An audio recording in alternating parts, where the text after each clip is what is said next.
ఎవరిని ఎక్కువ విని నువ్వు ఎవరి స్టైల్ని ఇంబైబ్ చేసావు? సింగర్స్లో ఐ థింక్ సుశీల గారిని విపరీతంగా. నీకు అది మోహిని భస్మాసుర పాట వచ్చా? పాతది. ఏ పాట? ఆవిడదే గిరికిల్. నీ పాటే అది. నీ పాటే అనిపిస్తుంది. సుశీలమ్మ ఇచ్చారు పాట.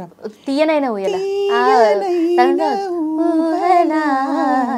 తేలి తేలి ఊగదా తీయనైన ఊయల తేలి తేలి ఊగదా తీయనైన ఊయల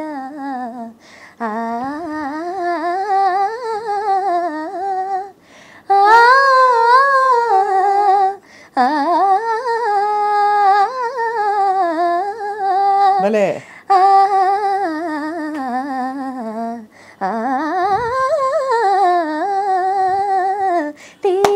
సూపర్, అదరగొట్టావు. తేలి తేలి ఊగదా అలా వెళ్తూనే ఉంటుంది ఆ పాట. ఏమి తాన్లమ్మ అందులో. సుశీలమ్మ ఒకసారి ఈ పాట నేర్చుకుని పాడి వినిపించాలి అన్నారు. అదొక టెస్ట్. ఇది ఒకటి జానకమ్మది ఆఫ్ కోర్స్.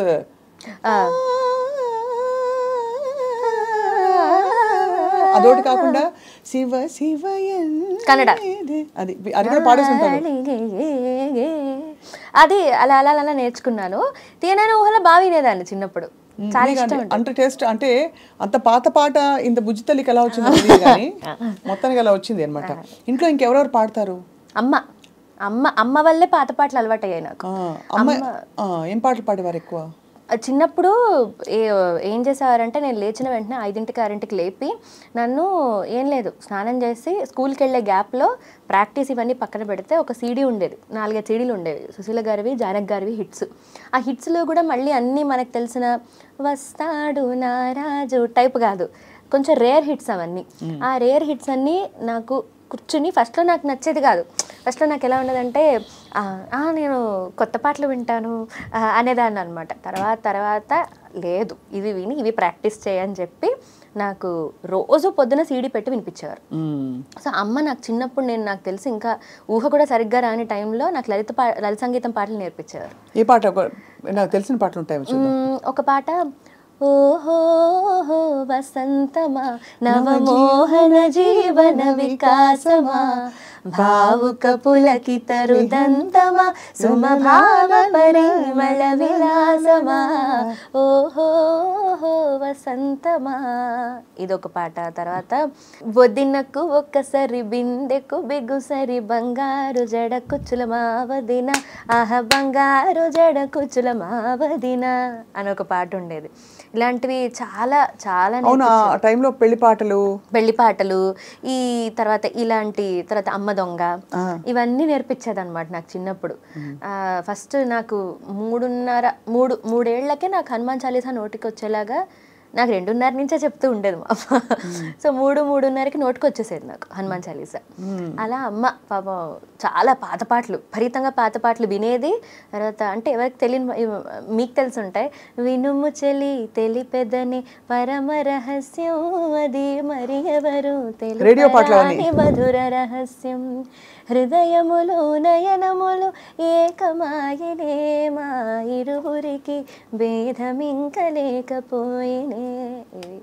మీరు ఇది వినే ఉంటారు అక్క. సుందరంగా అందుకోరా సౌందర్య మాధుర్య మకరందము అందలేని పొందలేని ఆనందలో కాలు చూపింతురా ఆనందలో కాలు చూపింతురా. అది లాస్ట్ లో సుందరంగా అందుకోరా సుందరంగా అందుకో ఓం నమః శివాయ మళ్ళీ ఓం నమః శివాయ. అమ్మో అదంటే అసలు పవర్ఫుల్ గా వచ్చేవి ఆ పాటలన్నీ. అప్పుడు అందు మహాదేవ శంభో బాబ్బా అది అసలు నాకు ఏంటో ఆ పాట పాడుతుంటే ఏడుపొచ్చేస్తూ ఉంటుంది. సహస్రకోటి దాన్ని నాకు మహాదేవ శంభోనే ఎంత ఇన్స్పిరేషన్ అంటే దాని వల్ల నేను లాస్ట్ ఇయర్ శివరాత్రికి నేను ఒక పాట కంపోజ్ చేశాను అనమాట శివుడి మీద. అది రామ్ మిర్యాల గారు మేల్ పాడారు, ఫీమేల్ నేను పాడాను అనమాట. సో ఇది నాకు మహాదేవ శంభో అంటే చాలా ఒక కనెక్టివిటీ అనమాట. దానివల్ల ఇది కంపోజ్ చేయడం జరిగింది. దీని పేరు శివమాయ. పాట పేరు ఎలా వస్తుంది? రాసింది కూడా నేనే. అబ్బో ఓహో, ఇంకా ఈ యాంగిల్ కూడా ఉందన్నమాట అయితే. అలా నాకు ఉట్టప్పుడు రాయడం వచ్చేది కాదు. మామూలుగా ఎప్పుడైనా నేను ఇండిపెండెంట్ స్టార్ట్ చేసినప్పుడు వచ్చేది కాదు. శివరాత్రికి ఒక 1 వీక్ ముందు అనుకోకుండా నేను ఒకరోజు నిద్ర రావట్లేదని రాత్రి ఊరికే రాసి చూద్దాం వస్తే వచ్చింది, లేదని రాశాను. అదే నేను రిలీజ్ చేస్తాను అనమాట.